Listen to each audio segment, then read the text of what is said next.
This nugget is on static stretching. Static stretching is a stretch that is still with no movement.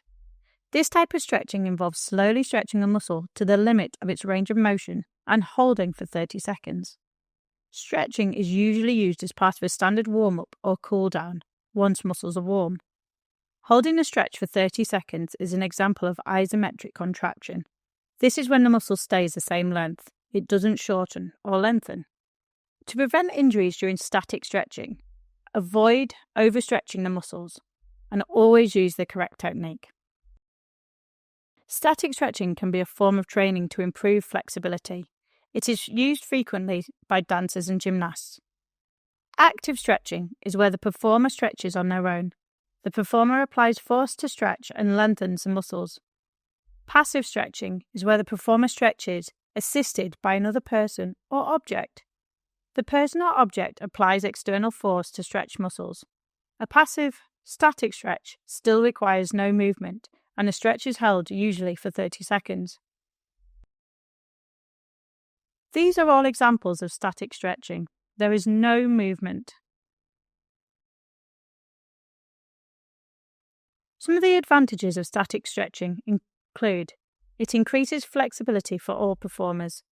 It's beneficial to a wide range of sports and activities. No specialist equipment is required if it can't be acquired. A large space is not required.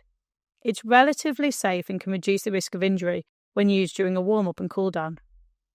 Disadvantages include that it can be time-consuming to hold stretches for lots of different muscles of the body. Some muscles are easier to stretch than others, and overstretching can cause injury, so difficult to incorporate progressive overload. Muscles need to be warm before stretching to avoid injury and get better results.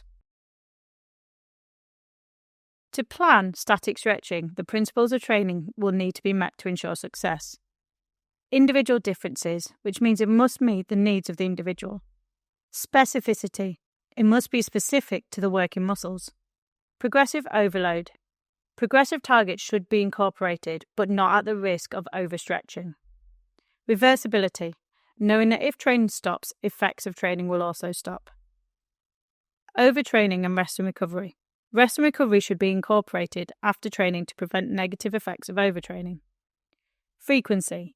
Frequency should be at least 3 times a week or as part of a warm-up or cool-down. Intensity. Static stretching is done at low intensity. Time. Hold for 30 seconds. And type. Match the movements to the requirements of the sport. In summary, static stretching involves stretching to the limit of its range of movement. Usually stretches are held for 30 seconds each. Stretching increases the flexibilities for all performers and can be done without specialist equipment. When used during a warm-up and cool-down, the risk of injury is reduced. Overstretching can cause injury, which is why progressive overload and correct technique is required. Keywords: isometric is a muscle action where muscles stay the same length. Overstretch, when a muscle is stretched further than it is capable of. Static stretch, a stretch with no movement. Active stretch, applying own force to the stretch of own body. And passive stretch, using an external object or person to apply force to the stretch.